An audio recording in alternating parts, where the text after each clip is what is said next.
Kremotsua. Eta orduan, egingo duguna da, ja, entsalada prestatu. Hortarako, botatzen ditugu lekak.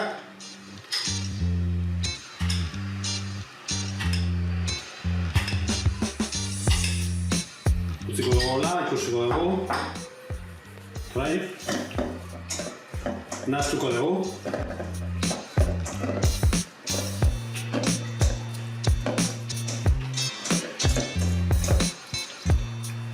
Pixka dira botako dugu. Holaxe.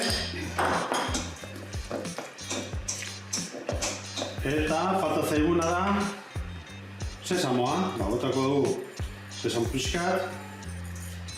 Eta nahaztuko dugu.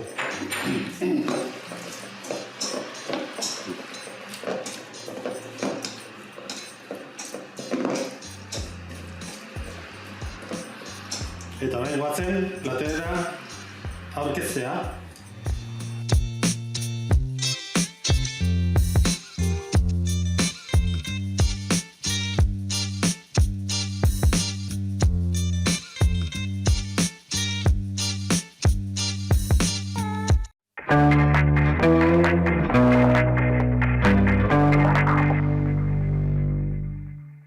Birgiti, irgizki bit?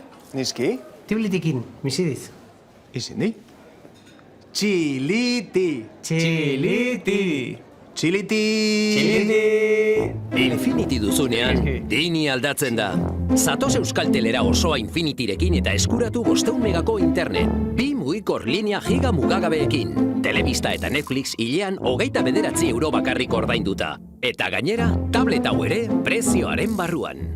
Osoa Infinity, erabateko kalitatea eta aurrezpen infinitua.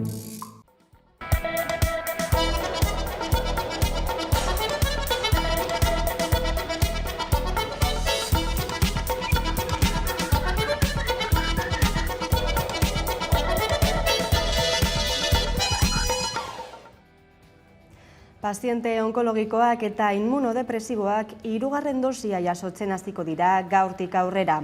Osasun Sistema Nazionalaren Lurralde Arteko Kontseiluak aho batez onartu du dosi gehigarria ematea. Bileran izan diren iturriek zehaztu dutenez, beste kolektibo batzuei ere 3. dosia emateko aukera aztertzen jarraituko dute.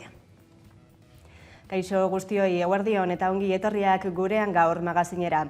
Egunero legez, Deustuko estudioetatik ari gara, zuzenean, eta hemendik eta ordu bitardiak bitartean Euskal Herrian zein munduan gertatutakoak azaltzen saiatuko gara, informazioa, analizia, entretenimendua eta iritziaren bitartez. Iraiak 9 ditu, osteguna da, eta esan dugu onartuta dagoela 3. dosi hori ematea, immunodepresioa dutenentzat, eta esan bezala tartean organo transplanteak izan dituztenentzat ere. Eta egoera epidemiologikoari dagokionean, birusaren transmisioari buruzko datuetan agerikoa da arindua.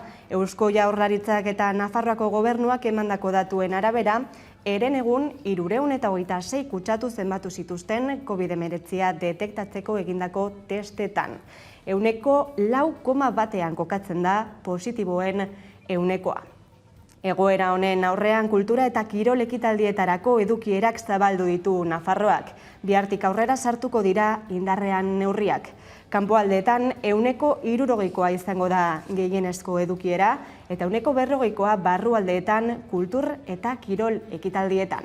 Euskal Autonomia Erkidegoak aldiz 15 egun itxarongo ditu neurriak arintzeko, pandemiaren beheranzko joera egonkortzen den ziurtatu arte. Jonan Fernandez, Labiko koordinatzaileak, ez du zentzuzkoa ikusten une honetan neurri murriztatzaileak arintzea, eta delta aldaera kasuen 100 gehiengoa, 95% direla gogorarazi du. Bestalde gaur ere, argindarraren prezioaren igoera albiste marka guztiak hautsiko ditu gaur. Inoizko preziorik handiena izango da gaurkoa. Orduko 141,7 euro ordainduko da. Ordurik garestiena gaueko 9:00 10:00 bitartekoa izango da 145,62 euroko prezioan. Iraileko lehen bi asteek handizkako merkatuan inoiz ikusi diren prezio altuenen errekorra dute dagoeneko. Espainiako estatuko bi energia enpresa handiek, Iberdrolak eta Endesak, gaz naturalaren merkatua aipatu dute argindarraren prezio handien erantzule zuzen gisa.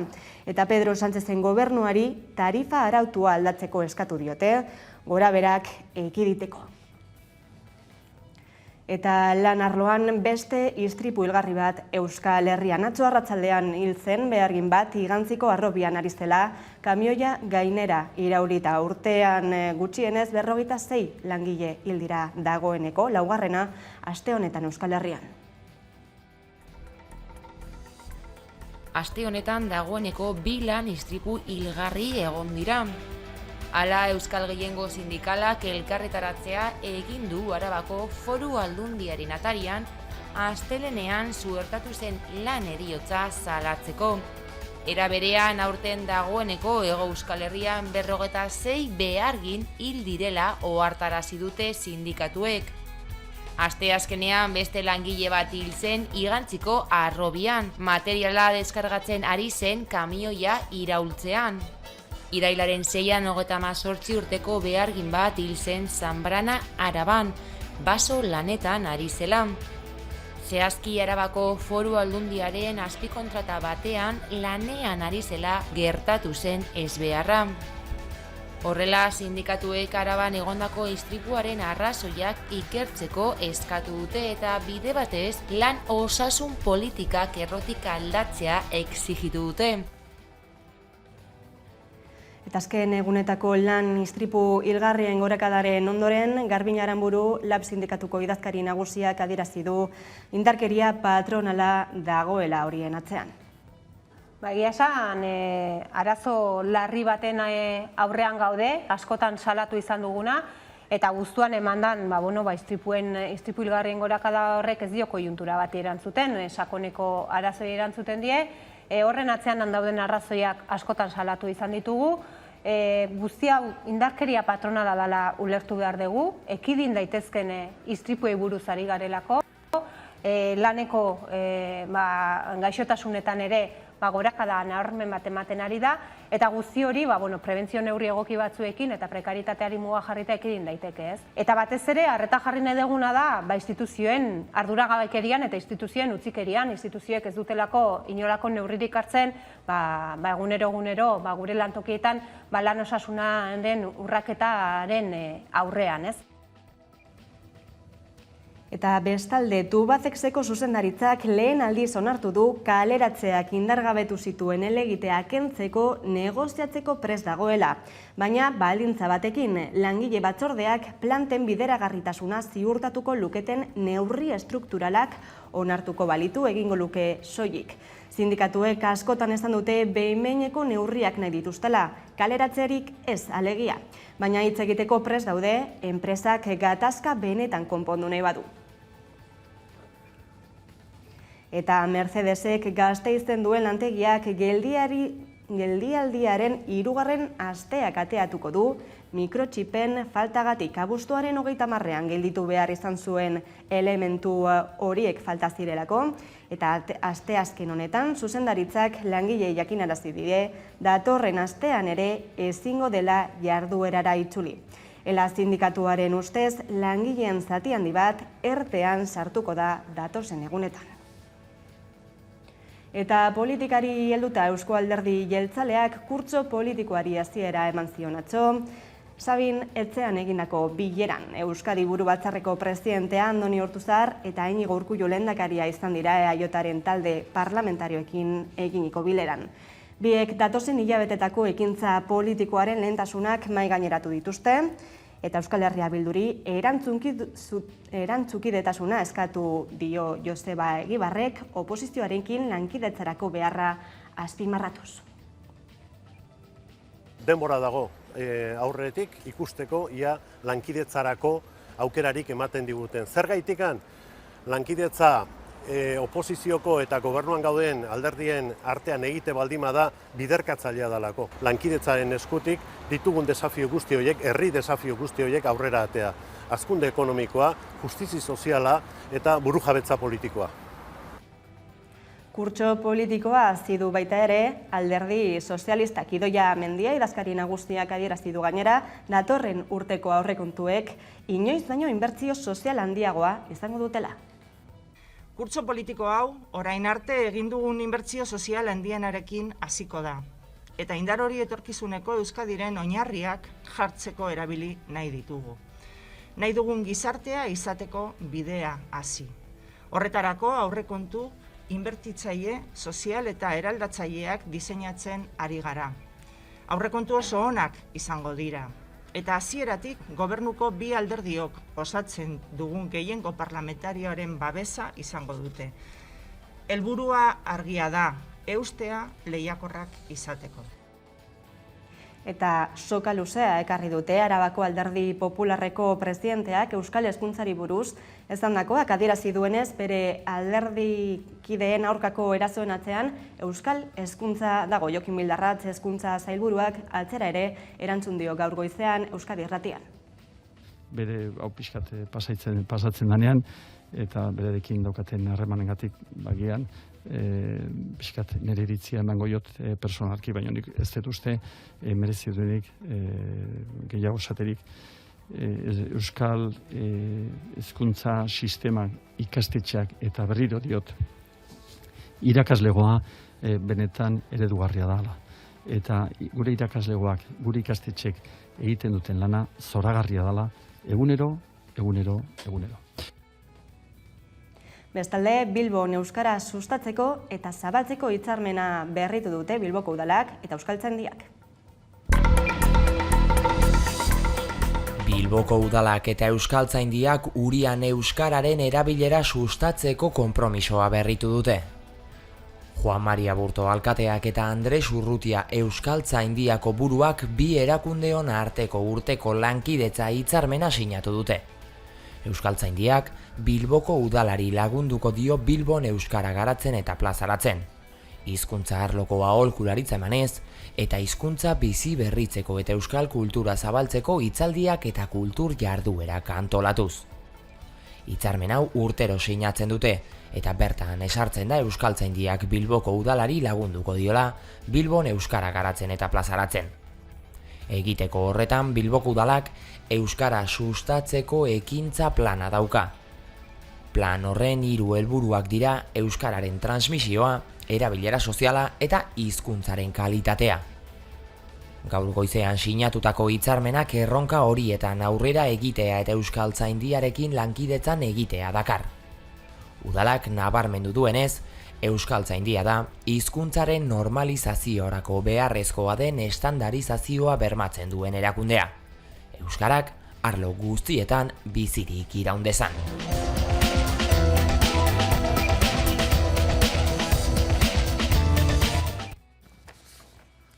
Eta Bartzelonako El Prat aireportua handitzeko aurreikusatako 1.700 milioi euroko inbertsioa geldiaraztea erabaki du Espainiako gobernuak. Kataluniako gobernuaren babes faltagatik dioenez. Azken berri horrek berriz gobernuaren desleialtasuna salatu du eta egitasmoa bertan behera usteko operazioa txantaiatzat jo du. Aeroportuaren terminal berri bat eraikitzea aurreikusita zegoen eta 3. pista 500 metrotan luzatu horren ondorioz Larrikarda Urmaela inbaditu beharko zen. Llobregateko deltan babestutako gune batean El Prat handitzeko proiektuak hasieratik piztu ditu kritikak elkarte ekologisten nekaztearien elkarte eta alkateen artean ere, baina esan bezala paktuak ez du aurrera jarraituko beraz. Hauexek Raquel Sánchezen hitzak, garraio ministroaren hitzak. El pacto se ha quebrado por una pérdida de confianza manifiesta. Es imposible llevar a buen término un proyecto de tanta envergadura como este sin un apoyo nítido y sin fisuras por parte de la Generalitat. Eta kulturari helduko diogu jarraian, horretarako Italiara goaz bertan baitago Mikel Gurrea, bere 6. film laburra estrenatuko da bertan, Veneziako mostran hain zuzen ere, Horizonti atalean heltzear filma da, film labur hori, eta lehen aldia da gainera euskarazko film bat bertan estrenatzen dela. Mikel Gurrea dugu pantaiaren bestaldean, eguerdion, ongi etorria? Eguerdion, eskerrik asko, zemuz zaudete. Esan bezala, lehen aldia, euskarazko film bat, Benezako monstra horretan, zenolako sentsazioak poziko egongo zara? Oso pozik nago, bai, oso pozik, gaur daukagu emanaldia, lauterdietan, publikoarekin, orduan, irrikarekin eta apur bat urduri. Zer da Eltzear filmaren, zein da Eltzear filmaren muina, zer da kontatzen dena bertan? Eltzear fikziozko film labur bat da, 17 minutu irauten ditu. Ui, arazoak ditugu konexioarekin, ez dakit zer gertatu den. Bai, bai, orain bai, ea jarraitu bai. Bai, esaten nuen Eltzear fikziozko filma dela, film laburra, 17 minutu irauten dituena, tian kokatzen gaitu, 2000 protagonista aldeko neskato eskalatzailea, eta bere anaia, alboan ez duen anaiari eskutitza idazten dion heinean, bere bizitzako eskalada igoerarik zailenerako prestatzen du bere oso intentsuak irrak diren entrenamenduetan. Film honen muina edo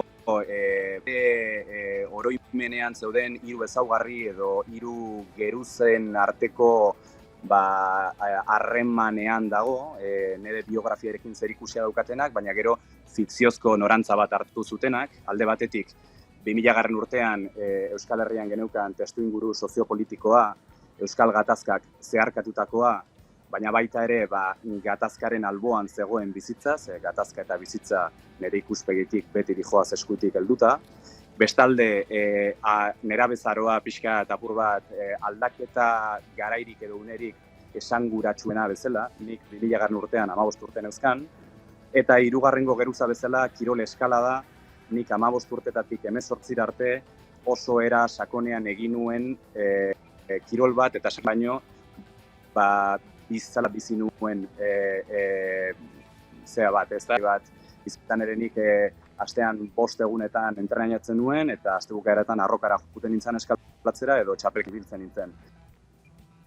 Helburua zen irkarrean jarri, begirada empatiko baten bitartez, inungo epairi o esan nahi itxirik eman nahi gabe ikusleari iradokitzea esan nahi posibleak, harreman posibleak. Beraz, elementu autobiografikoak barnebiltzen dituen filma, baita ere fikzioarekin lotutakoak, eta esan duzu, eskalada eta Euskal Gatazka uztartzen dituela. Eskaladak metaforaren itxura hartzen du filmean? Hartzen du eta hartu dezake. Ederra dana metaforekin gertatzen dana eta nire ikuspegitik simboloekin ez bezala gertatzen dana, simboloek nolabait esanai itxiak izaten dituzte. Eta metaforak aldiz esanai irekiak eta anitzak izan ditzakete. Eta zentzu horretan, metafora bat bezala funtzionatu dezake zentzu askotan. Hori ikusleaz segun eta zein dan eta ze bizipen daukan, jaurtiko dio metafora horri eta filmari berari esanai bat edo beste. Hori da, beraz, esan duzuna lehenago, irakurketa irekia duen filma dela. Venezian zaude orain, esan duzu arratzaldean estrenatuko dela, horren zain izango gara, baina Venezako film jaialditik haratago, zenolako bidea egingo du? Begira, honen ostean, irailaren 24ean, Donostiako zinemaldian izango gara estrena, Zabaltegi Tabakalera sailean, eta hortik aurrera, oraintxe ari zaizkigu konfirmatzen hainbat baina ditugu adiman. Zain egongo gara beraz, Mikel Gurrea, eskerrik asko gurean izategatik, eta sorte hon arratsalderako. Eskerrik asko zuei, arratsalde hon. Eta aurrera jarraituko dugu, zinemari buruz, hitz egiten jarraitzeko, zinema aretoi buruz, hain zuzen, izan ere azken aldian eta udan batez ere gogorra izan da Araba, Bizkaia eta Gipuzkoako zinema aretoentzat, eta uztaila bukaeran Jaurlaritzak ezarritako aforo mugak direla eta kezkak piztuta jarraitzen du. Horren inguruan Euskadiko zinema aretoen elkarteko kideekin hitz egin dugu sakonean. Pandemia geldiarazteko bidean hainbat lekuen aforoak murriztea izan da instituzioek hartutako neurrietako bat. Taberna, denda eta bestelako gune itxiek aforo muga zorrotzak bete behar izan dituzte hilabeteotan, eta horietan deigarriena behar bada, Euskal Autonomia Erkidegoko zinema aretoek uztaila bukaeratik eta iragana astera arte jasan behar izan dutena. Jaurlaritzak 135ean edukidun muga zinema aretoetan iragan astera arte. Horrek, joan den urteko galerei gehituta, orotara 15 milioi euroko zuloa eragindu Araba, Bizkaia eta Gipuzkoako aretoetan 2 urte hauetan. Baina 135 orain arte ez genuen izan, eta ez genuen ulertzen horren zergatia, eta ikusita ere beste probintzia edo beste erkidego batzuetan leku gehienetan 135ko edukiera muga daukate, eta gu portzentaje horretatik oso urrun geunden 135 horrekin, ezta. Pasaden astean zabaldu zuen Jaurlaritzak berriz ere 160 arte betetzeko aukera, eta horrek jarduera errentagarria izateko modua emango die aretoei, ESAE Euskadiko zinema aretoen elkarteak dioenez. 160arekin ere, galerak ere handiak ziren, baina behintzat jarduera errentagarria izateko aukera ematen zigun. Orain 160arekin gaude, baina hala ere ikusita beste leku batzuetan gehienetan 165arekin daudela, eta ez hori bakarrik ez dakit atzo izan zen edo eren egun, esan omen dute hainbat lekutan, adibidez Madrilen, 100era jarriko dutela edukiera muga hori. Orduan, gu denbora guztian badirudi atzetik goazela, ezta? Eta ez dugu uste intzidentzia desberdina danik leku guztitan. Egoerak zulo handia eragindu sektorean, baita aretoen itxierak ere zenbaitetan. Horiek horrela muga oraindik 135ean zenean ESAek legebiltzarreko indarrekin eskatutako bilerei ekin die aste honetan. Aforoen nauzia zarago, etorkizun hurbilean instituzioekin adostu nahi ditu elkarteak hartu beharreko neurriak, eta sektoreak beharrezkoak dituen laguntzen gaia jorratu. Ez da bakarrik aurtengo, esan dezagun, egoera honi aurre egiteko bakarrik, baizik eta datorren urtera begira ere, pixka bat ze pausu izango lirateken garrantzitsuak edo ikusteko. Esate baterako, egia da, eta hau esan beharra dago, laguntza batzuk jaso ditugula, ezta? Baina egia da ere laguntza horiek ez direla nahikoak izan. Horrekin guztiarekin lotuta berehalako ondorio ekonomiko ezarago egoerak ikusleen konfidantza galera ere eragin duela salatu du elkarteak. Zinemak seguruak ez direlaren sentsazioa zabaldu dela uste dute, naiz eta ez den kutsatzerik izan aretoetan. Hori berreskuratzea zaila izango dela deritzote aretoetako arduradunek, eta hori ere jorratu beharreko gaia dela argi dute sektoreari eusteko.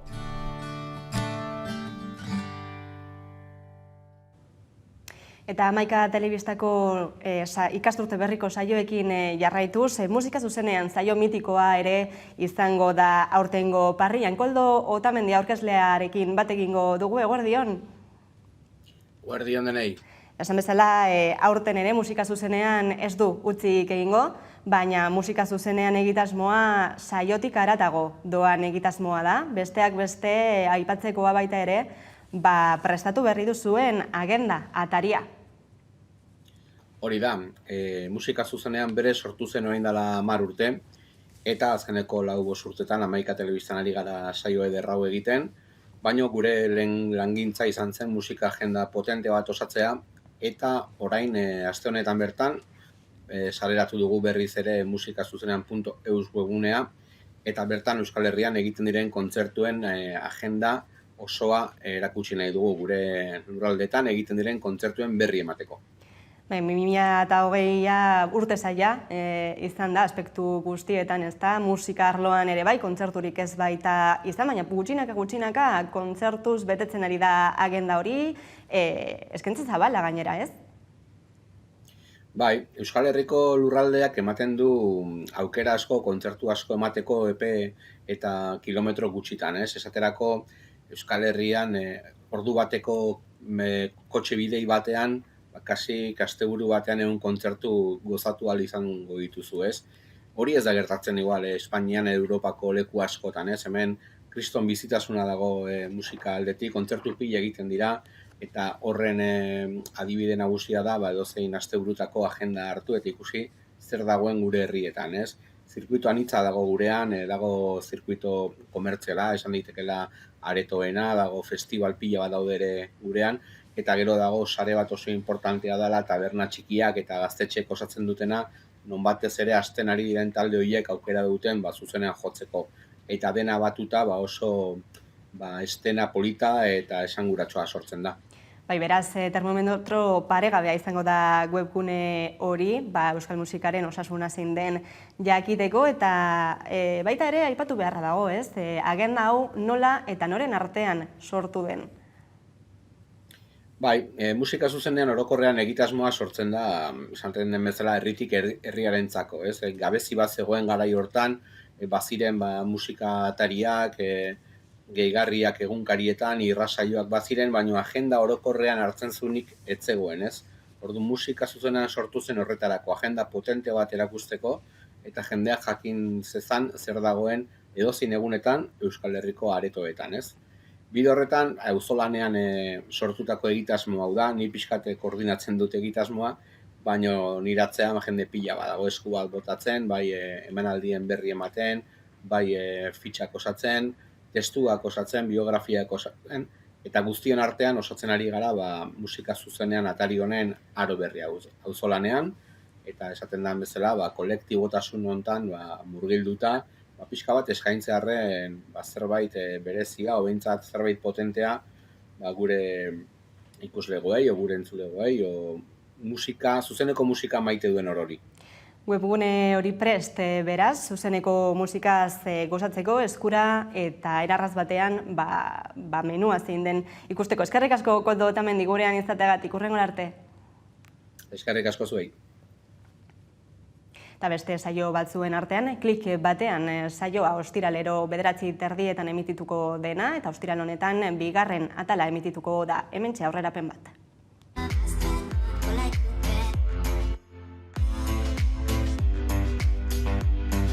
Hogeita hamabostutz da Asunen historia, Asun da 35 urte bete berditun emakume bat, eta beldurtuta dago edo, ze bere familian maldizio bat dago, magarikazio bat, eta emakumei bakarrik gertatzen zaiena, eta hori, 35 urte betetzean maldizio hori gertatuko dan beldurrez dago. Nik uste dut Iruñean jendea egon dela eta badagoela. Eta orain ez dakit astroak alineatu diren eta batean atera gara denak harri azpietatik. Baina, ez dakit postekoa da ikustea disiplina oso desberdinetan, jende oso desberdina eta gauza oso desberdinak egiten, eta nik uste dut hori postekoa. Ekida sortzen da kultur ekimen bezala eta ez hainbeste kultur webgune bezala edo kulturratari bezala, naiz eta webgune formatuan sortu genuen, bere helburua bai delako pixkat ez hor gelditzea eta baliabideak eskaintza edo baliabideak sortzen joatea, nolabait guk esaten dugun arte sozialista horren garapenean eta bai artearen eta kulturaren esparruak ikuspegi sozialista horretatik lantzeko bide horretan lagunduko duten eta garapen horretan lagunduko duten baliabideak eskaintzeko asmoarekin, ez? Tarde bat musikari eta jarraian itzuliko gara Itxaso Atutxa Eusko Alderdi Jeltzaleko Bizkaiburu Batzarreko presidentea elkarrizketatzeko. Orain arte.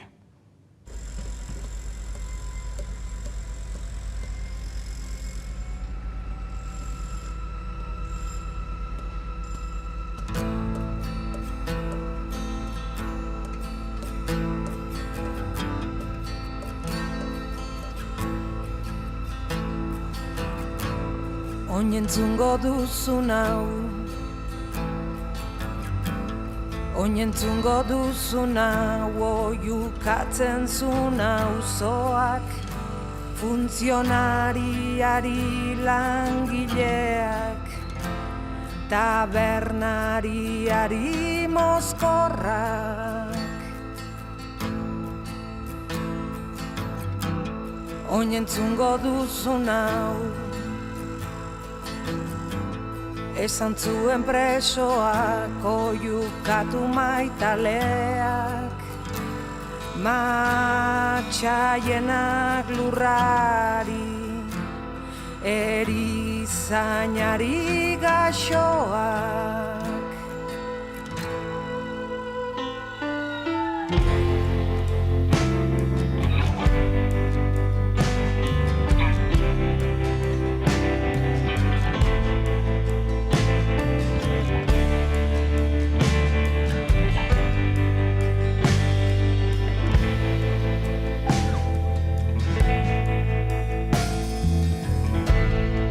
Entzungo duzun hau,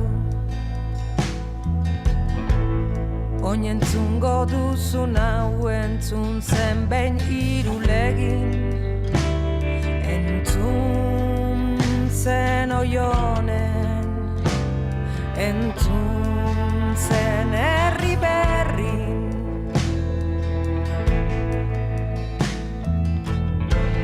Ta gertatzear zena ez da inoiz gertatuko, gertatzen ari delako. Eta bada garaia, erreka oso bat edateko. Kantatu, maitatu eta dantza, ezin bada ez da gure iraultza. Berreskuratzeko dugunagatik, topa egiteko ez bada botilar horik eta ez badu uzten kantu bat ezpainetan, inoiz ez dezagun sekula ez esan. Kantatu, maitatu eta dantza, ezin bada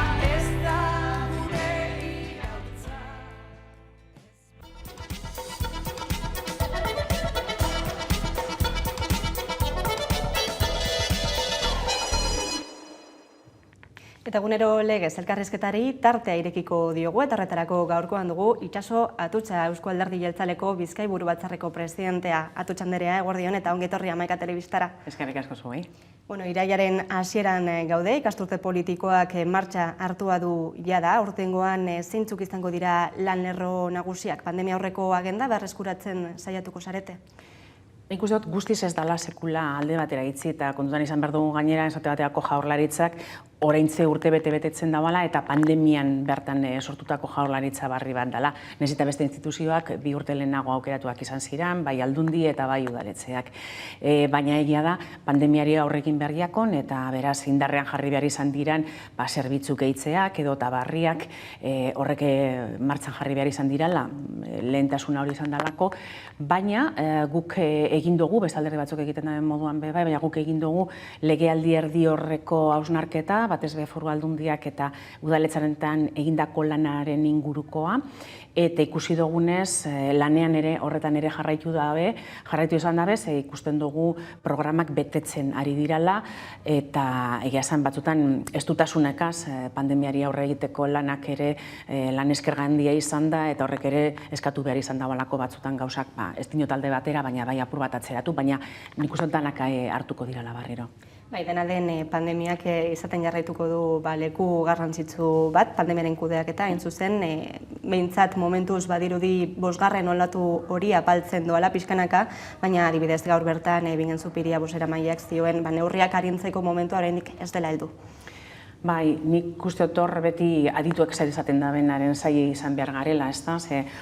Adituak eurek be, arazoak izan dabe sarritan, zehatz eta zorrotz zehazteko zeintzuk izan behar ziren aldaketa horrek. Uda horretik, eta beste askok ez da itxaropena geunkan, aurtengo uda ezberdina izango zala, neurri baten izan da, baina 5. olatu hori oso gogorra izan da, eta gero oso jente gaztea hartu dugu bai, asintomatikoak izan diren hainbat hainbat pertsona ezagutu dugu gaixorik uda honetan, horrek ere beste arrisku batzuk badekoz, naiz eta lehundudan, sorionez, jende gitziago hildalako, edota ospitaletan izan dugu zaneak asko izan da ere, gitziago izan diralako. Baina horrek jarraituko dau, beste bat helduko dan ala ez ere, horrek dabiltza egunotan ez da, eta adituak ere zalantza askogaz. Nik uste dut momentu honetan gizarteak nahiago dauala gauzak baretu daitezala, eta arrisku gitziago izan dakigun batez betze hartua hain ondo dan honetan, eta 2 urtetik gorakoak 180 inguru badira ja badaukagunok, behintzat hola jarraitu dakigun, eta ulertzen dugu bai sektore batzutan presa handia dela, eta presa handia da oso txartua pasatu da horielako azkenengo 18 hilabeteak. Bai, ostalaritza da horietako bat. Kultura inguruan mugitzen da jente guztia, eta bar, ez da. Bai, horren aurrean, neurrien aurrean, ikusten ari gara nola asteburuetan botilloiak egiten ari direla, istiluak sortzen ari direla horren inguruan, eta, bueno, astebururo errepikatzen den gauza bat dela, zer gertatzen ari da?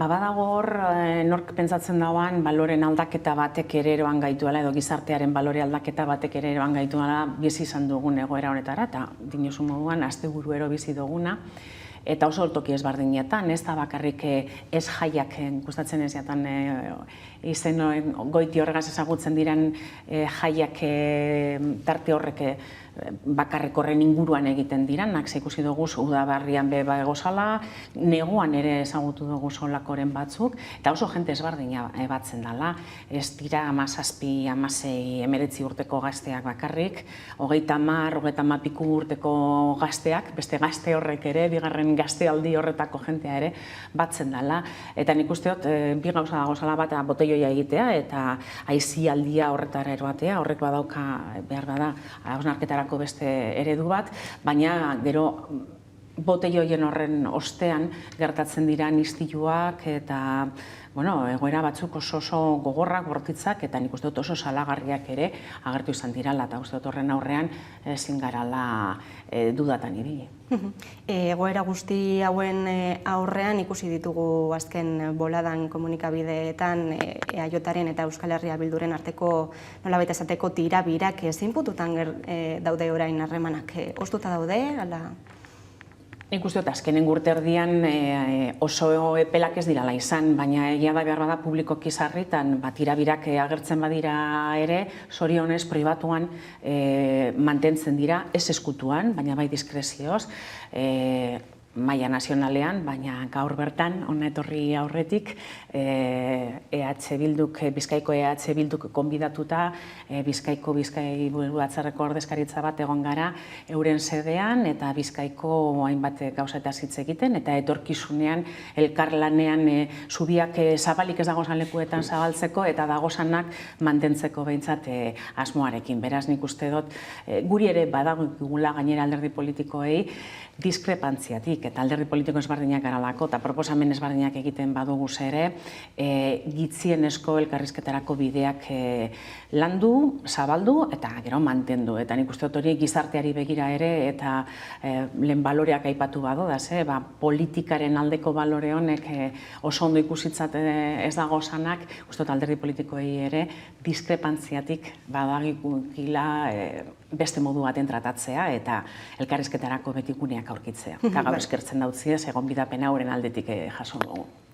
Bai, Joseba Egibarrek zioen atzo bertan ez, lankidetzarako bide horiek zabaltzeko behar hori eta Euskal Herria Bilduri erantzukizuna eskatzen baita ere, batez ere ikasturte politiko berriari begira. Bai, badago orain hainbat legre proposamen eta lege egite asmo bai esate baterako legebiltzarrean atzo gure legebiltzarkide taldea batu zen Bilbon gure egoitzan ikasturte barriaren aurrean lehenengo lanean eta hasteko, ez da? Baina badaukaguz beste batzuk bai batzar nagusietan, laster aurrekontu eta zer hitz egin beharko dugu instituzio guztietan, eta hor bide polit bat sortzen da beti alderdi politikoen arteko elkarrizketarako, ez da? Baina egia da bai, orain arte ikusi dugula lehendakaria bera, eta gero batzar nagusietan aldun nagusiak ere proposamenak egiten, proposamen konkretuak egiten, eta batzutan, eta aurrekontuen inguruan esate baterako, eta Bizkaian bertan ikusi izan dugu.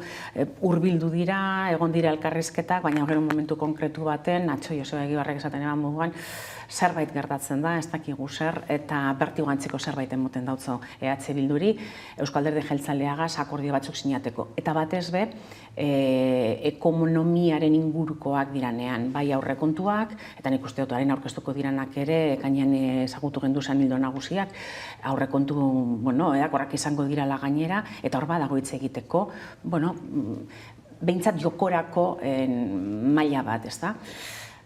Elkarrekin Podemosek igaz erakutsi duzkun eta horrek urtean bai, badagoala hor beti zati bat eta behitu diskrepantzia handiak baldin badagoz arlo sozial eta ekonomikoan Elkarrekin Podemosegaz, baina lortu izan dugu. Eta EH Bilduk beste behin ere erakutsi dago indalagitzi, errezagoiakola beste alderdi batzuekaz, eta batez be Euskaditik urrun, Madrilen esate baterako akordiotara heldu, gero hemen posible estanean, eta Madrilen akordiotara heltzen da alderdi sozialistagaz, eta alderdi sozialista hemen Jaurlaritzan ere badago, eta Aldundietan bai esate baterako. Beraz, hor suposatzen dut norberaren perfilak ere markatu beharrean, naiz eta momentu egokia da orain elkarrizketarako hauteskundeak urrun dago salako, eta betik atzakitzaten ipinten dugu bai, hauteskundeak ur dago zanean alderdien arteko akordioak gatzagoak dirala gero norberak bere perfila ondo markatzeko. Izan daitela urten beste aurrera pauso bat emoteko behintzat abagunea badago eta aukera. Bai, aurrekontuak aipatu dituzu, gakoa izango da aurten ere, krisiari irtenbide bat emateko, Idoia Mendiak zioen, inoiz baino inbertsio sozial handiagoa izango dituztela aurten aurrekontuek. Azkenengo urteetan lan izan da dana dela, ikusten badugu, bai Jaurlaritzak aurkeztutakoak legebiltzarrean, baina baita Foru Aldundiak esate baterako batzar nagusietan aurkeztu eta gero onartu izan diranak, ildo horretatik ibili dira. Baina nik esango nuke azkenengo 2-3 legealdietan oso modu nabarmenean gainera. Aurten nahita nahiez, bateztik pandemiak berak behartuta, baina beste aldete batetik bebain ikuste dut, gizartean emon behar diran aldaketa horrek neurri ekonomiko konkretu batzuk behar da bezalako, eta gizartean arrakala sozialaik egon ez daiten, eta inoratzean gelditu ez daiten zerbitzuak, gizarte zerbitzuak gora egin beharko da bela, bai kalitatean eta baita eskaintzan. Bai, izan ere ekonomian hitz egiten ari garela, hori izango da ikasturte honetako erronketako bat, COVID-ak ondorio latzak ekarri baititu, lehen komentatu dugun bezala, eta horren ildoan lehendakariak zioen normaltasun ekonomikora hurbiltzen ari garela pixkanaka. Bai, zailtasun handiz, hori ere egia da, badakit datuak baino ez dirala izaten, baina jakin barri dugu esate baterako, igazko abuztua gazalden duta, eta 4.000 eta piku langabetu gitxiago daukagu zala. Horrekondino, marka handia gainditzeko dago alabe esaten dauzku. Eta oraindik ez dakigu zenbat jente erteteatik urtetzen danean, banea barriro lanera itzultzeko aukera izango daben edo langabezi hori gehitu egingo dan. Baina, 24.000 eta piku pertsona gehiago igaz baino gitxiago parkatu langabezian neurria handia da.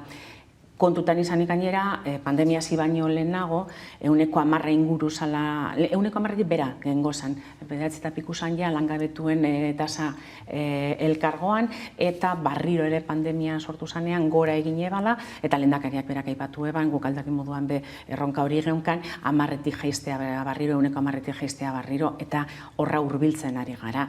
Baina erronka handia da, horrek esan nahi da, oraindik langabetu asko dago zala.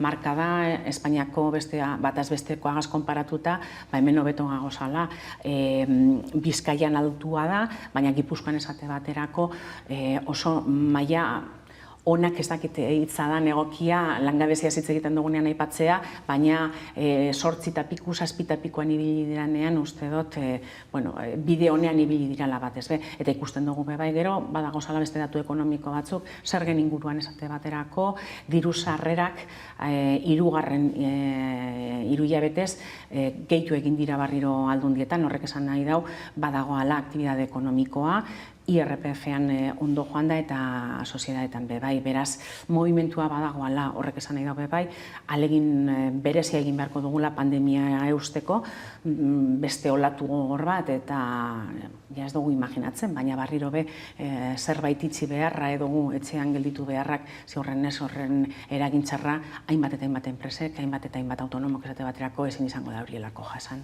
Eta suspertze ekonomikoa zari garela, zer esan ematen dute baita ere Europako funtsek, 3 urteetan 500 milioi euro jasoko ditu Eusko Jaurlaritzak, baina noiz etorriko dira?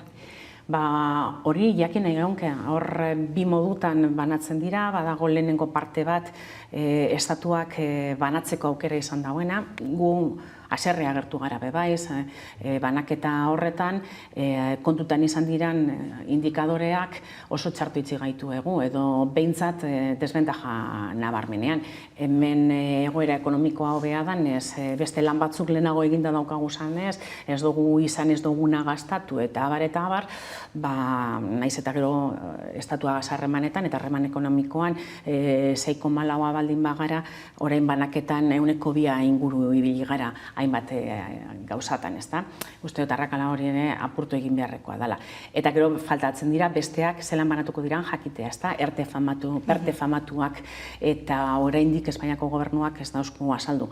Suposatzen dut, denbora laburrean hori argituko dugu, hor badago automozioaren ingurukoa esate baterako oso garrantzitsua da guretzat proposamen oso interesgarriak aurkeztu diralako, bai Jaurlaritza eta Jaurlaritza eta enpresen arteko elkarlanean bebai, eta badagoz baita energiaren ingurukoak, horren hidrogenoa horren beste hitz egiten dugun honetan, eta oso interesgarriak guretzat, bat ez gitzi produzitzen dugulako, baina beste arlo batzutan energiaren inguruan ere indartzu ibili beharko dugulako. Ia hurrengo asteetan Espainiako gobernuak hori azaltzen dauzkun bai Jaurlaritzari eta bai Eusko Alderdi Jeltzaleari eurekaz Madrilen daukagun harreman honetan aurrekontu ez hitz egin baino lehenago horretaz ere hitz egin beharko dugulako eta bete ez diran beste gai batzuetaz. Hemen proiektu estrategiko beraz, itxaron gela momentuz. Bestalde, Pelaburrean baita ere mugarretako bat izango da espetxeen eskumenen transferentzia esaterako, ez? Zer esan handia ematen ari dena, baita ere urriaren baterako aurreikusita dagoena, ez dakit data finkoa den, edo... Data asko ikusi dugu mugitzen, ezta? Eta badirudi azken urte terdian pandemiaren atzakia danetarako erabiltzen dela eta sarritan datak ere alde batera itzi eta iztuteko. Ia oraingoan hori espada, ze beste batzutan ikusi dugu esate baterako IMV famatuan eta abar, igazko data urte bete luzez jo dagoela oraindik transferentzia egin barik. Ia oraingoan datak betetzeko aukera dagoan, batez ben ikusteot lan taldeak lanean jarraitu da belako eta gai honetan ezbetzen gaian uste dut behingoz ikusi dugula Espainiako gobernua benetako borondateagaz, ezta. Eta espetxe eskumen hori eskuratu ondotik, espetxe eredua ezarriko du Jaurlaritzak, espetxe eredu berri bat eta ikusmin handia sortzen du horrek ere. Hor gauza bidagoz, bata da espetxu eredua Eusko Jaurlaritzaren kudeaketa gaitasun horren barruan geldituko dela, horretarako gainera talde bat badago Beatriz Artolazabalen departamentuan, eta beste bat izango da, badago lan legedi bat Espainiakoa dana, eta presoei egokituko jakiena Eusko Jaurlaritzak eskumena ez daukan alde horretan. Baina nik uste dut hori legebiltzarrean ere eztabaidatu eta erakutsiko dela, eta sorionez, zerigurrenik erakutsiko dabe, badagoala espetxeak kudeatzeko beste modu bat ere. Lehenago transferentzia hori egin izan da, estatuan, Kataluniarrek lehenagotik ere badaukie, eta espetxeak kudeatzeko, naiz eta espetxean dagozan pertsonen legearen gainean guk eskumenik ez izan, egunerokotasun horretan bizitza zelako izan behar dan, eta nondik nora joan behar dan egiteko behintzat legebiltzarrean eztabaidatu eta adosteko modua egongo dela. Proposamena Jaurlaritzari badagokio ere. Gutxi gora bera, hala ere lan lerroak edo zeintzuk izango diren aldaketa nagusiak badakizkizue? Nik ez dodaz ezagutzen, baina suposatzen dut hori lantaldea sortu zen, horretarako arduraduna ere izendatu eban Beatriz Artolazabal sailburuak zuzendaritza berezi bategaz, eta suposatzen dut parlamentura eroango dagoela. Baita ere, aipatu izan duzu, beste eskumenen artean, bataz besteko merkatu bizitzeko gutxineko soldataren eskumena, oraindik ere, itxaroten ari zaretena. Hor, lehenengo parte bat egin zen, akordioan lortu zen, eta da, kudeaketarako enkomienda ditzen dana. hori badago, baina transferentzia igazko urrirako behar leuke egon. Osalantza egon da beti, azkenean ministroaren beren gauza bat zan, ala zer, presidenteak, Espainiako presidenteak esaten euskun, bai alderdiari eta bai jaurlaritzari ere esan dautzo, ez dagoela inongo arazorik eta gero eskribak behin eta berriro atzakiak jarri ditu. Usteot, eskriba beraren jarrera holan izan dela hainbat gaitan bere departamentutik eta bere ministeritzatik, ez da? Ia horrengoan konpontzen dugun oso garrantzitsua da, Idoia Mendiak berak eskatu izan daube bai, bere departamentu barruan zati bat kudeatzen dalako gainera, eta guk beste alde batetik badaukagulako, RGI moduan ezagutzen dugun beste hori, eta biak uztartu egin behar dira, eta gero hori kudeatu, eta hori gauza konplexua da. Beraz, ia itxaropenak eraten gaitu behintzat, ni beti itxaropentzu agertzen naz, urte beteko atzerapenez bada, udazken honetan hori ikusi dago. Zertan da, momentu honetan, Madrilekin harremana? Uda izan da, arraro alde horretatik bebaiz, Espainiako gobernuak izan dako aldaketak uda aurretik izan ziren, eta ministeritza askok pertsona barriak daukiez euren goi mailetako karguetan. Eta gero, ministrak sartzen diranean, aldaketa asko egiten da berantza, orduan, orain da barriro ezagutzeko egiten den liturgia guzti hori, eta horrek normalean atzerapenak ekartzen dauz ia gauza gehienetan. Naiz eta teknikariak bardinak izaten diran, baina danak esaten dautzu gauza bera. Ni barrianaz, orain dinago dana egokitzen, eta ia hori atzaki bihurtzen espada, eta gokor jarraituko dugu, zen naiz eta jente barrua egon, hainbat ministeritzatan, akordioak sinatuta eta onartuta dagoz. Beraz, horren kudeaketa eta horren ejekuzioa zuzena beharko leuke izan, naiz eta pertsonak aldatu. Eta hori eskatuko dugu, uda osoan mantendu izan dira, gure Madrilgo ordezkariak, Kongresuan eta Senatuan dagozan ordezkariak, ministeritza ezberdinakaz lanean jarraitu dabe, eta badakit hainbat instituziok ere, elkarlaneko batzarrak, aldebikotasuneko batzar horrek egin izan da bezala, eta badaukiela agenda bat orain. Dena den motel doa, transferentzien gaia, 51 urte dira, dagoeneko Gernikako estatutua adostu zenetik, eta ildo horretatik lehendakariak adierazi zuen ikasturte hasierako hitzaldi horretan estatus politiko berriaren eztabaida berrekiteko unea dela. Udazken honetan ikusiko dugu? Nik uste dut baietz, hor batez bitzaron behar izan dena da legebiltzarrak berak barne lanetan lan presentziala zabalagoa izatea, pandemiak hori ere apur bat ekiditu egin dau, baina ez ponentzia honetan bakarrik, beste lan batzuetan ere, eta nik uste dut parlamentuaren dakidan ez behintzat, parlamentuaren asmoa da lanean egon dira, baina ja lan presentzialagaz eta aldan neurrian behintzat faltatzen ziren ponentziak eta abar martxan jartzea, beraz, hau bestetariko bat izan beharko da. Eta izan beharko da gainera, uste dut, badagolako alderdi guztien ponentziaren barriro ere martxan jartzearen alde dagozan, eta ez dagozanen alderdien artean bai. Erantzukizuna guzti hona da. Lehenago ere, beste 2-3 legebiltzaldetan lan handia egindalako honen inguruan, lan bat badagoalako, eta erantzunez jokatu behar dugulako alderdi politiko guztiak. Gure estatutua da, estatu osoan, barriztu ez dan bakarra, bete ez dala nabaria da, ez hori bakarrik 40 piku urtetan, 42 urte honetan ikusi dugu, orduan alde zegozanak, Partido Popularra moduan esate baterako, bere alde egiten eta badirudi defentsan agertzen den bakarra eurek dirala, edo ikusi dugu bebai, EH Bildu bat, garai baten eta 40 piku urtetan, hainbat izen izan dituen taldeak, gitziztu egiten nebana, eta orain esaten dauzkuna ben eta barriro betetxe honetan indarra egin behar dela, eta transferentzien alde ere Madrilen orain azkenen urteotan ikusi duguna, ez da. Betetzen jarraitu beharko dugu, baina tartean gure erantzukizuna da, estatus barri hori batuko dauen eta jasoko dauen estatuto barri baten proposamena egitea, eta egindako lana oso garrantzitua eta ona da gainera, alderdi politiko, azkenengo partean gaina alderdi politiko guztiak parte hartu genuen, gure ekspertoak edo adituak izendatuta. Akordiorako posibilidaderik, aukerarik, ez da erreza izango, ikusi dugu bebai, adituek hartu baino lehenago, EH Bildu eta PNV-ren arteko akordioa bakarrik egon zala, ia Podemosena edo Elkarrekin Podemosena ere bai, nik uste dut horrek bide bat zabaltzen duela barriro esperantza horretarako, baina beste alde batetik ikusten dugu gero adituen eskutan egon zanean EH Bilduk beste bide bat hartu ebala eta eurek bere kontu beste proposamen bat egin eta beste dokumentu bedatara edela. Ez dakit orain ze jarrera izango da, ben? Zein da zuen ustez punturik zailtasun gehien sortu dezakena estatus politiko berri horren? Hor badagoz pare bat gauza, bata da erabakitzeko eskubidearen asuntoa.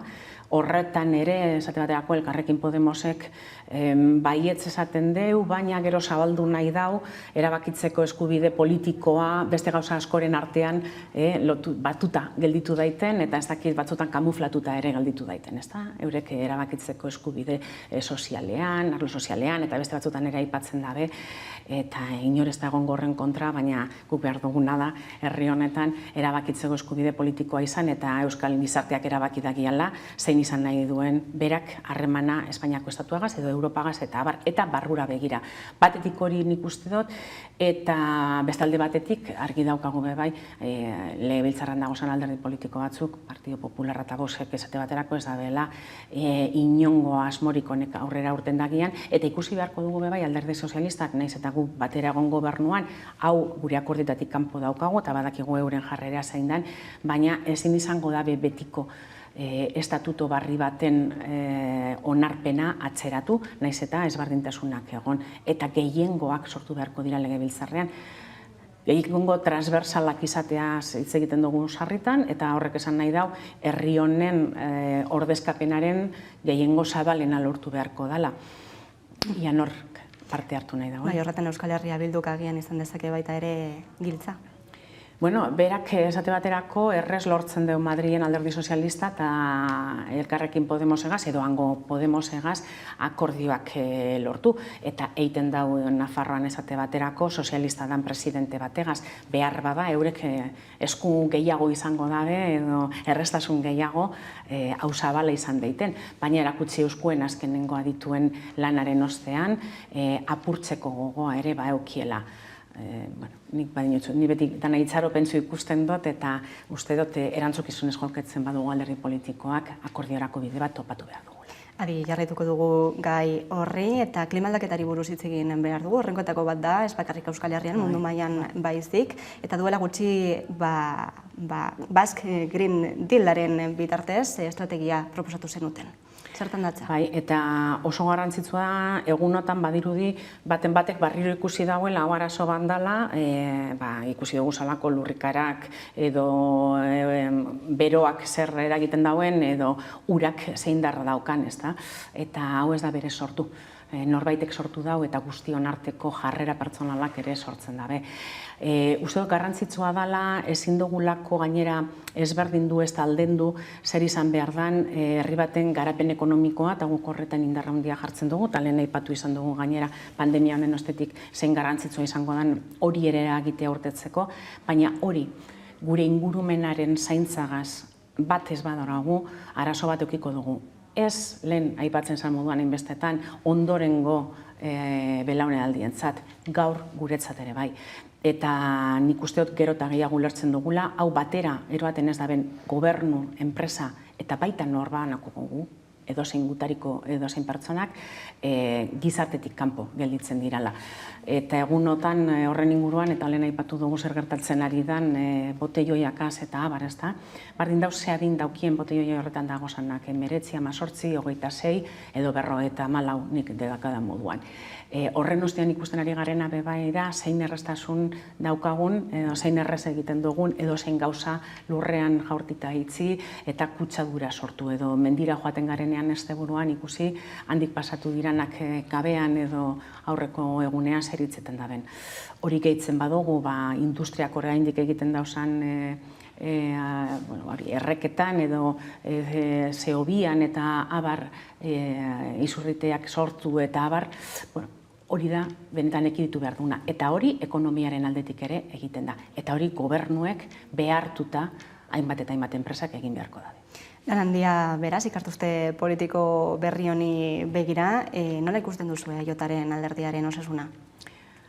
Bueno, barrura begira guko indala gitzi, okin gendun gainera aurten izan dugu, indala gitzi, hilabete batzu pasatu dira, baina barne hauteskundeak, barriro ere ejekutibak lau urtetarako aukeratuak izan gara, bai herrialdetakoak eta nazionala, egia da, gu urte luzez, 126 urte daukazen alderdianak garenez, eta zatiketak ere ezagutu duguz, orain barruan daukagun alkarlanerako errestasuna, komunikaziorako errestasuna, eta nik uste dut lanean egiteko bateratasunak horrek niretzat suerte handia, beste batzuk eukin ez dabelako beste urte batzutan eta beste legislatura batzutan eta legealdi batzutan, baina uste dut indartzu gagozala eta garrantzitsua dela gu indartzu egotea eta beste alderdi politiko batzuk bai, baina nik nireana esango dut, azken baten indartzu gagozan neurrian zerbitzu publikorako eta herriaren aldeko lanerako prestagongo garelako. Itxasatutza, Eusko Alderdi Jeltzaleko Bizkaiburu Batzarreko presidentea, eskerrik asko Hamaika Telebistarentzat tarte bat hartzeagatik. Zegoen dimetilez.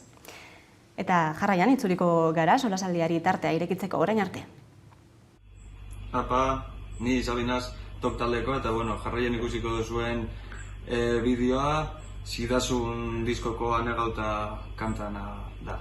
Espero zuen gustuko izatea eta eskerrik asko bizi musika.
Eta egunero legez, solasaldiari ekingo diogu, eta horretarako gaurko gonbidatuak Laura Mintegil, gonbidatu berria gainera, eguerdion, ongi etorria. Bai, eguerdion, eskerrik asko. Eta Mikel Alvarez, eguerdion, aspaldiko partez. Uda pasata gero, hemen berriro. Hori da, hemen berriro gara, eta gaurkoan hainbat gai ditugu mahai gainean, horietako bat nahiko pintzekin hartu beharrekoa, gai mardula, tabuz eta estigmaz beteriko gaia da, suizidioa da, izan ere bihar da suizidioa prebenintzeko eguna, normalean komunikabideetan ez dena hainbatetan hitz egiten honi buruz, eta gaur mahai honetara ekarriko dugu, osasun mentalarekin batera, izan ere pandemiak gogor jo du hainbat pertsonen osasun mentalean, izan da mugarria, pizkatxo batean baita ere pandemia arlo horretan. Nola ikusten duzuen osasun mentalaren egoera, orokorrean? Nik ikusten dut aldaketa nabarmen batean dela behintzat agenda politikoan eta agenda komunikatiboan, orain dela 2-3 urte gai hau ez zegoen agendan, eta hori eta zaintzaren inguruan eta bestelako esparroan inguruan hitz egiten zen, batez ere mugimendu feministaren bulkadaren ondorioz, baina osasun mentala ez zegoen agendan. Eta orain pandemiak eragindako, nolabaiteko eszenatokio testuinguru berri honetan agendan badago, eta hori bada nolabait lehenengo pausu bat edo lehenengo ataka bat behintzat gai honi heltzeko. Eta bai uste dut ere, zentzu batean arazoa individualizatzeko joera bat badagoela nolabait norbanakoan zentratzeko horrelako gatazka bat, baina pandemiak erakutsi duena da faktore strukturalei erreparatu behar zaiela horrelako kasuak ere kontuan hartzeko. Adibidez, irakurri dut gazten artean, uste dut, 150 handitu dela bere buruaz beste egiteko saiakerak edo horrelako gertaerak. Orduan, nolabait faktore strukturalei erreparatu behar diegu, eta nolabait ere gazten egoerari bereziki zentzu honetan, ze bereziki larria da. Bai. Bueno, egia da, Mikelek esaten duena, hau da, batez ere aldaketa izan da informatiboa. Lehenengo lerroan ipini da, orain arte nahiko eskutuan egon den fenomeno bat. Baina gero baldin bagoaz zenbakietara egia da ez dela egon askoz ere kasu gehiago aurreko urteekin konparatuta. Hau da, kasu antzeratsuak dira, 40 inguru izan dira benetan buruaz beste erabaki hori hartu dutenak, baina lehen etzen ikusten eta orain bai. Eta nik uste dut, eta datuek esaten dute, normalean suizidio baten atzean buru gaixotasun badago. Eta 180an, azkenian gauzatu egiten duten hoien 180an aurretiko arazo bat eduki dute, eta buru gaixotasun horiek izan daitezke edo depresio sakona, izan daiteke trastorno bipolarra, izan daiteke eskizofrenia, izan daiteke nortasunaren muturreko jokabide bat, hau da oso tipifikatuta daude, baina lehen etzen horretaz hitz egiten, eta orain bai. Zer egin du pandemiak? Pandemiak egin duen izan da aurretik zegoen arazo medikoa areagotu. Eta arazoa individuala zen, baina areagotze hori soziala da. Orduan nik uste dut elemento biak hartu behar direla. Baina ez direla sortzen ezeretik, ez? Eta beste faktore bat ahaztu dudana da kontsumoa. Bai psikotikoak edo droga psikoaktiboak edo alkohola bera. Bai, gai analizatzen jarraituko dugu, baina aurretik Josu Ganuza lankideak gai honi buruz prestatutako bideoa ikusiko dugu. Nafarroak 15 suizidio saiakera zenbatu ditu hilero 2021 hasieran. Bere buruaz beste egin dutenen kopurua eta indikadoreak estatuko bataz bestekoaren bueltakoak dira, eta adituek diote prebentzio dela horri aurre egiteko neurririk eraginkorrena. Suizidioaren prebentziorako estatuko fundazioak uztailean emaniko datuen arabera, aurten bere buruaz beste egitea izan da gazteen heriotza faktore nagusia. 2010 geroztik 130 hasi da heriotza eragile hori, taldiz 140 murriztu da trafiko istripu hilgarriena. Horrek ere, eragin zuzena izan du. Datu objektiboa da ere suizidio saiakeren inguruko larrialdietako arretak handitu egin direla. Espainiako pediatria elkartearen arabera, adingabeen arreta mota hori bikoiztu egin da pandemia hasi zenetik, eta ondorioz areagotu egin dira elikadura jokabidearen nahasmenduak eta areagotu egin dira ere antxetate kasuak, alterazio obsesibo-konpultsiboak, depresioa, autolesioak eta suizidio saiakerak nerabeen artean. Nafarroara ekarrita, konfinamendu ostean 2020ko ekaina eta uztailean, 16 pertsonak egin zuten bere buruaz beste. Konektatuta lelopean Nafarroako suizidioaren prebentziorako komisioak napresuik ostiral honetarako kontzientziazio kanpaina luzatu du. Jendea animatzen dute bi aulkiren argazkia sareetara igotzera, hitz egiteko prest, traola erabilita, prebentzio eta laguntza baitira tresnarik onenak. Suizidioari buruz jakitea, gehiago dakigunean tabua txikitu egiten da. Tabua azkenean da beldurra hitz egiteko, ez? Eta hor sartzen da osasun mentalarekiko estigma, hori kontuan izan behar dugu. Suizidio azkenean da izeber baten punta, ez? Estigmari dagokionez. Badago osasun mentalarekiko estigma eta gero hor badago suizidioarekiko estigma. Orduan hori txikitzeko jakiten dugunean mitoak txikitu egiten dira, gutxiagotu egiten dira. Badaude gauza asko uste ditugunak suizidioarekin zerikusia dutenak eta hor barruan dago suizidioa kontsideratzen duten pertsonak gaixo daudela, pertsona desberdinak direla eta guzti hori ez da egia, ez? Orduan gehiago jakiten dugunean tabua txikitu egiten da eta beraz errazago egiten zaigu suizidioari buruz hitz egitea eta baita ere laguntzea. Ez bi aldetan sufritu egiten dugunean, baina baita ere laguntzeko gai garen egoeretan ere gauzak erraztu egiten ditu. Hortxe bideoa, suizidariaren prebentziorako giltzarri batzuk ematen dituena, eta horien artean esaten du estigmarekin apurtu egin behar dela, lehenik eta behin prebentziorako bide hori zabaltzeko. Estigma oraindik ere indartsu dago gure gizartean. Nik uste dut klabe dela esan duen gauza eta da, izeber baten punta dela. Azkeneko fasea deritzona edo azkeneko pausua izan daiteken hori, bere buruaz beste egitea. Eta beste klabe bat ere eman du uste dut oso garrantzitsua dena, eta da sare komunitarioen edo babes sistema edo babes taldeen garrantzia hitz egiteko premia, eta arazoa kolektibizatzeko premia. Eta historikoki beti esan da, adibidez, Europa iparraldeko herrialdetan suizidio tasa nagusiena dagoela edo handiena dagoela. Eta horrek badauka zer ikusia zentzu batean, kultura protestante batekin, kultura individualista batekin, edo neoliberalismoak sortzen duen nolabaiteko aislazionismo batekin. Eta uste dut, claro, izebergaren puntaren inguruan hitz egitea positiboa denean, izebergaren azpian dagoen inguruan hitz egitea ere positiboa izan beharko luke, edo hori ere jarri beharko litzatekeela behintzat mahai gainean. Askotan gertatzen dena da aurretik badaude leia sintoma batzuk, ez? Badaude zantzuak atzeman ahal izateko. Buruaz beste egiten duten 30-40 egin dute alegin bat aurretik. Eta estadistikek ere esaten dute, nik zoritzarrez askotxo irakurri dut honetaz, ez oso urrun kasuak izan ditu dalako, ez? Eta 10-tik 9 hitz egin dute noizbait honetaz. Adierazi dute amaitzeko gogoa. Ze askotan suizidioa ikusten da liberazio baten moduan. Eta eman nahi zaio soluzio permanente bat askotan arazo puntual bati.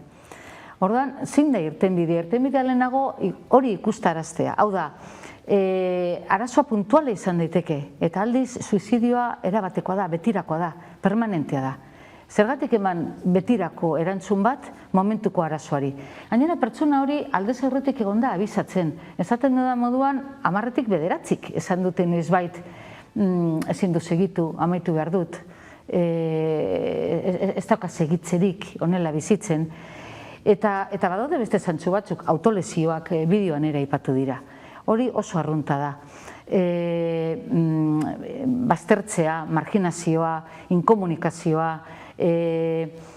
deserrotzea, taldetik urruntzea, hori guztia ere bada sintoma bat. Orduan, pizkat adi egon da ikusi ditzakegu. Eta nahiz eta lehen esan moduan arazoa personala da, eta elementu subjektibo asko dago. Ze igual batentzat uskeria dena, beste batentzat da tragedia ikaragarria, badaude ere elementu sozialak, Mikelek dio moduan, eta elementu komunitarioak. Hau da, komunitate osoa baldin badago klabe horretan, entzuteko klabean eta babesteko klabean, Orduan, pertsona horrek dokan sentimentua bakarri dagoenarena pizkat gutxitu edo murriztu egiten da, ez? Eta gero agian beste faktore bat apuntatzarren ere, zerbitzu publikoetan, osasungintza publikoan dauden osasun mentalarekin lan egiten duten profesionalak oso gutxi dira. Hau dentistak bezala ez, zure zerbitzu pribatua ordaindu behar duzu, horrelako zerbitzu bat jaso ahal izateko. Eta zentzu batean, ez, lege proposamen bat ere badago estatu mailan, eta hain zuzen ere doa finantzazioa handintzaren inguruan, eta horrelako profesionalak ratioa behintzat handitzaren inguruan. Beti dator ondo, zenbat eta baliabide gehiago izan hobeto, baina egia esan oso onak dira. Hau da, zerbitzu publikoa daukan dauzkan profesionalak, ospitale batean atzematen dutenean saiakera autolitiko bat, hau da, norbaiteke saiakera etxoren bat egin duela, berehala indarrean jartzen da protokolo bat, eta automatikoki jarri egiten zaio profesional bat, hobe esan da, 4 profesional, benetan zerbitzua ona da, 4 profesional jartzen dira bere zerbitzura, eta bata da psikologoa, pizkat entorno soziala ikusten duena, pertsona horrena, gero psikiatra dago, eta psikiatrak erabakiko du medikazioa beharko duenala ez. Badago gero erizaina, medikazio hori regulatu eta kontrolatu egingo duena, eta azkenik badago langile sozial bat, hain zuzen ere, saiatuko dena berriro lan arazoa badauka, edo egoera personala baztertzeko, bazterketan bizi bada, pizkat sozialki integratzeko. Lehen sintomak deitzen da zerbitzua, eta gero, aparte, badago ospitale psikiatrikoak oso onak. Baina zuzen ere, amaitzen du dira, askotan saiakera autolitiko horiek gertatzen dira ospitale psikiatriko batetik atera eta hurrengo egunetan. Ze garrantzitsua den, esan duzuen hori, prebentzioaren arira, erroko arazoa zein den antzematearena, ez? Eta ingurukoek adi egotera zantzu horietara, ze historian zer gauzak aldatzen ari dira, baina zeinbat alditan entzun dugu, ez? Norbaitek horrelako adierazpenak egin, ez? Eta garrantziak kendu horri, ez? Pentsatuz edo esanez, atentzioa deitu nahi duela besterik ez, ala ez dakit. Orduan, horretan ere, heziketa behar du gizarteak. Ze gainera badago uste okerra, eta da pertsona batek esaten duenean buruaz beste egingo duela, ez duela egingo. Eta okerra da. Abisatzen ari da. Hori da abisu bat, hori da gainerakoei esatea, adi, problema badaukat. Eta uste dugu, esan egiten badu, ez du egingo, eta egin egiten da.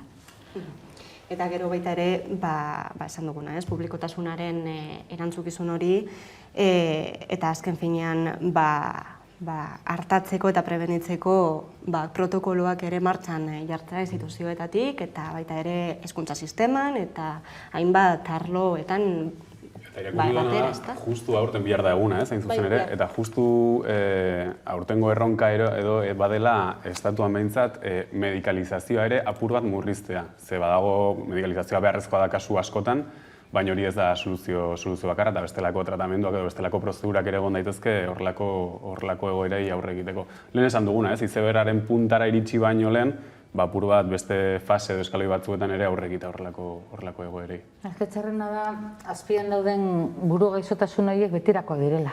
Hau da, eskizofreniak ez dauka osatzerik, edo trastorno bipolarrak ez dauka osatzerik.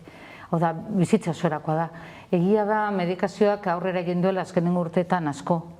Eta orduan lehen oso invasiboak ziren, eta gainera anulatu egiten zuten pertsonaren nortasuna, eta orain saiatzen dira pizkat erregulatzen beregin sistema egonkortasun bat egoteko etengabe, ez? Baina, zeintzu dira babesteko elementuak? Alde batetik ingurune babesle bat, familia ingurunea, autokonfiantza, komunikazioa, ingurukoek ere jakitea, ez sentitzea baztertuta horregatik, eta zeintzu dira elementu pizkat arriskua handitu egiten dutenak, eragin handia eta batez ere gazteengan ikusi izan da, heldu direla puntu horietara konsumoagatik. Hau da, zenbait drogen, batez ere droga proaktiboen konsumoa oso gaztetan, 14, 15, 16 urterekin, horrek disfuntzioak sortu ditu pertsonarengan, eta konportamentuarenak eta bestelakoak ere, neuronalak ere bai. Orduan hori arazo bada, tratu txarrak, abandonoa, elementu guztiak bete dira areagotu egiten dutenak. Eta kasu honetan pandemian, aislamiento hori ez, eta bakarrik egotearena hori oso larria izan da. Hainbat gako eman dituzue gai honi buruz, eta gai zaldatuko dugu, ondo baderitzuzue, izan ere asteburua dator, eta astebururo ikusten ari garen, ez dakit irudi berdinak ikusiko ditugun asteburu horretan ere, botilloiak, istiluak, ertzaintza gazteen aurka oldartzen, eta honen aurrean Iruñeko ostalariek iragarri dute tabernak itxiko dituztela, juebintxo delako egun horretan, kaletako kontrolik ez da zalatzeko, eta kaleetan, literalki esan dutenez kaleetan, arnazten den segurtasun falta zalatzeko. Zer iruditzen zaizue ostalariek hartutako erabaki hau? Nik esan behar dut, Iruñean gertatzen dena, pandemia aurretik ere gertatzen zela, da, alde zaharrean masifikazioa ematea, ostegunetan, ostiraletan eta larun batean ohikoa izaten zen, edo nahiko normala izaten zen. Irakurri dut, azkenean 6:30 uste dut itxiko dituzela tabernak edo 7:00, eta ohar hori kaleratu dute auzokideen elkarteak eta 2 ostalaritza elkartek. Eta ohar horretan agertzen da, erderaz zegoen, los jóvenes necesitan vías de escape. Eta hori irakurri dudanean, esan dut, ze sistematan bizi gara, horrelako esaldi bat, edo horrelako formulazio bat idazteko da, necesitan vías de escape. Vías de escape de qué necesitan, ez, gaztek? Orduan uste dutela, oso lotuta dagoela, aisialdi eredu batekin, baina batez ere bizitza eredu batekin. Eta osasun mentalarekin esaten genuena. Aisialdi edo bizitza eredu hori pandemia aurretik bageneukan, pandemiak egin duen bakarra da, hori azkartu eta beste fase batera eraman. Eta uste dut hemen ere badagoela nolabaiteko bataila kultural bat. Ez dakit entzun zenuten Urkulluk esan zuena, hau ez dela arazo politiko bat, baizik eta balore arazo bat zela, autoritate falta bat zegoelako, bai poliziarekiko, inkluso esaten zuen eskolarekiko eta bestelako instituzio klasikoekiko. Eta uste dut hori ere badela, esan bezala, bataila kultural bat, baina ez bakarrik gazteen inguruan, baizik eta pandemiaren ondoren sortuko dugun gobernantza ereduaren inguruan. Hau da, nola gidatuko dugu pandemiak sortutako edo eragindako testuinguru hau, nola aterako gara hemendik. Eta azkenean, aisialdi eredua eta gazteekin erabiltzen ari diren metodoak edo bestelako estrategiak uste dut eredu bat edo sintoma direla zentzu horretan. Bai, da, Iruñako kasuan oso nabarmena da, horretik zetorrela arazoa, eta komertxo txiki asko itxi izan dira, eta horien ordez tabernak ipini dira, eta auzokideak asperturik daude aspaldidanek ikusita, pizkat Moskorraren parke tematikoa bihurtu direla aldezar guztiak, ez bakarrik Iruñan, beste hiri handietan ere bai. Baina konkretuki Iruñan, aurreko, Joseba Ziron alkate egon zirenetik ezen onartu taberna gehiago zabaltzea aldizarrean, baina aurreko 6-7 urteetan etengabe zabaldu ziren alako komertzioak, alako establezimentuak komertzio txikiak izteko. Nik uste dut guztiok harrapatu gaituela pizkat pausu aldatuta, ez? Hau da, hemen nork bere diskurtsoa eraikita zeukan bortizkeria politikoaren aurrean, baina bortizkeria soziala heldu denean ez dugu jakin, hau da, gitxera, botelloia edo asteburutako mozkorrak utzi egiten ziren, tolerantzia bat zegoen, baina ez genden dituta dendak apurtu, tabernetan lapurtu, alako vandalismo horretara. Europan edonon dagoena asteburu guztietan. Edonon. Orduan, hemen gatazka politikoa egon den bitartean, kriminalitate indizia oso bajua izan da. Hemen lapurretak eta vandalismoa eta alako gauzak oso portzentaia txikian izan dira Europako edozein hirirekin konparatuta. Orain, bortizkeria politiko bat ez dagoela, eta fenomeno natural bat, hau da nolabait normalagoak garelako seinale. Eta normalitate katzizla, esango genuke, alako normalitatea, nork nahi du normalitatea, baina ezke normalagoak gara orain. Eta normala da hau gertatzea. Orduan bai, egin behar dugu hausnarketa sakon bat zergatik gazteek behar duten eskape hori. Zeretik eskapatu behar dira. Ez dago violentzia estruktural bat, esate baterako. Lehengo gunean lagun baten semeak esaten zidan hamburgueseria batean dagoela, ordua 5,45 euro, txandak aldatuta, ezin du bere burua antolatu ez ikasteko ez beste lan bat hartzeko, segun ze txanda daukan, ezin du klasera joan, 25 euro ordua. Hori ez da bortizkeria estrukturala?